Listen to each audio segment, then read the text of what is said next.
Welcome to Mishna study of the Masechet Peah, Perek Zayin, Mishnah Het. Over here in our Mishnah, we're going to speak about a person who dedicated his vineyard, who dedicates a vine to Hekdesh. Is he allowed to do so? If he does so, what about all the peret and the olilot that were on that vine? Could he dedicate those to the Hekdesh as well? What happens to what belongs to the Aniyim? So that's what we're going to discuss in this Mishnah. Hamakdish et karmo ad shelo nodi'u ha'olilot en ha'olilot la'aniyim.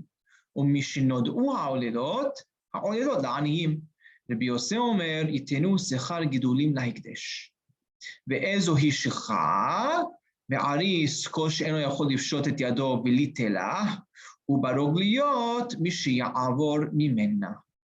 So a person, he dedicates his vineyard to Hekdesh before any olelot, right? Any of these, clusters that belong to the aniyim, these clusters of grapes that belong to the aniyim, before any of them were recognized, right? So the Mishnah says, "En ha'olelot aniyim." These olelot do not belong to the aniyim; they go straight to the hekdesh, right? Because there was nothing there at the time when he donated it. So when it grew, these clusters grew. They were already in the hekdesh's property, and we know the hekdesh is not obligated in giving a peret and olilot. But mishinodu ha'olilot, right? Once the olilot are already recognized on the vine, then ha'olilot la'aniyim, then those belong to the aniyim. Why? Because we have a cloud, we have an important principle that a person can't give away, donate something that's not his. So once these olilot were there, they belong to the aniyim, and he can't give it to the hekdesh. And Rabbi Yossi Omer, at this point, if a person does this, right, what do we do? So Rabbi Yossi says, you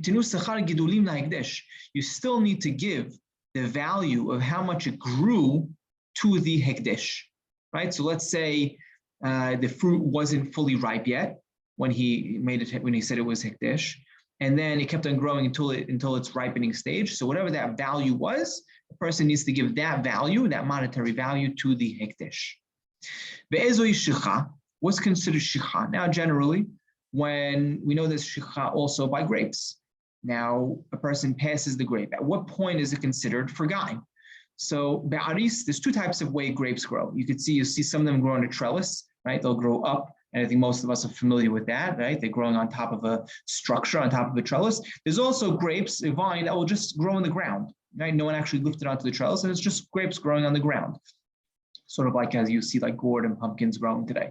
So if a person forgot something on the aris, on the trellis, he can't reach back, he can't stretch back and reach, right? He can't go back and reach. If he can't reach back, it's outside of a hand's reach, that's considered shikha.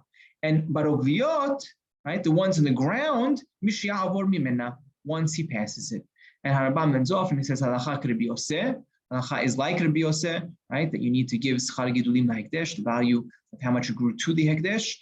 And some of the Mefarshim are actually puzzled why he's being posek like Rabbi Yossi if it's seemingly holek on Tanakh Kama, especially if Harambam says halacha Rabbi Yossi, so he seemingly understands that Rabbi Yossi is arguing on Tanakh Kama. The Kesef Mishna mentions in the Mishneh Torah on Pirush Harambam, he says because there was actually a case in the Yerushalmi, and there was the Maaseh over there, and over there they were posek like Rabbi Yossi. So Rambam goes according to the Maaseh Shaya, and he's posek like Rabbi Yossi.